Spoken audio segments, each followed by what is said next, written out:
Alright, let's dive into something that's been bubbling up in the political sphere lately, and trust me, it's a doozy. So, President Trump has thrown a wrench into the works by suggesting that Republicans attach the Save America Act to the reauthorization of FISA. Now, if you're like me, your first thought might be, why does this matter? Well, let me break it down for you.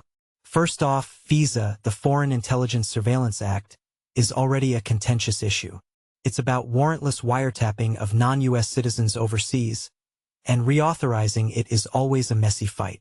But now, Trump's suggestion to tie it to the SAVE Act has turned this into a political minefield. Personally, I think this move is less about policy and more about leverage. Trump knows how divisive FISA is, and by linking it to the SAVE Act, he's essentially forcing Republicans to pick a side. What makes this really interesting is how it puts House Speaker Mike Johnson in a tight spot.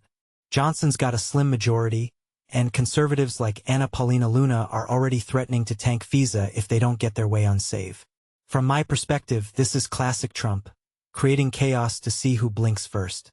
Now, let's talk about the timing. The House has just 12 session days before FISA expires on April 20th. That's a ridiculously short window, and it feels like Trump is banking on the pressure to force a deal. But here's the thing. The Senate is almost certainly going to shoot down the SAVE Act, thanks to Democratic opposition. So what's the end game here? In my opinion, Trump is playing the long game. Even if the SAVE Act fails, he's already shifted the narrative, making it about who's tough on security and who's not. It's a classic divide-and-conquer strategy, and it's working. What many people don't realize is how much this ties into broader trends in Republican politics. The GOP is increasingly split between traditionalists and Trump loyalists, and this FISA-SAVE debate is just the latest battleground. Conservatives like Chip Roy and Keith Self are calling out Senate Republicans for what they see as performative politics, and that's a bigger issue. If you take a step back and think about it, this isn't just about surveillance or immigration, it's about who controls the party's future. This raises a deeper question. Can the GOP survive these internal battles, or are they setting themselves up for a major fracture?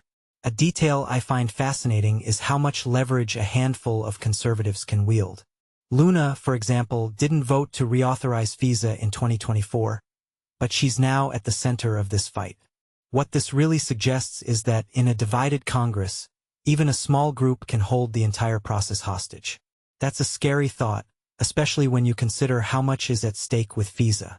Personally, I think this is a preview of what's to come in the next few years: more brinkmanship, more chaos, and less actual governance.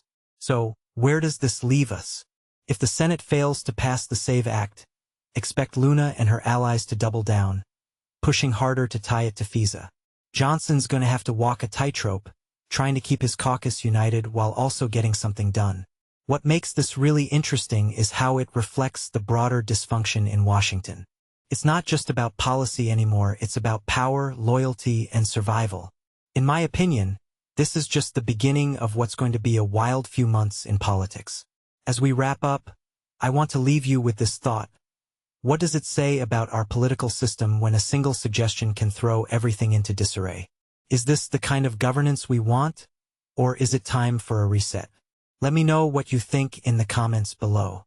Thanks for watching, and don't forget to hit that subscribe button for more analysis like this.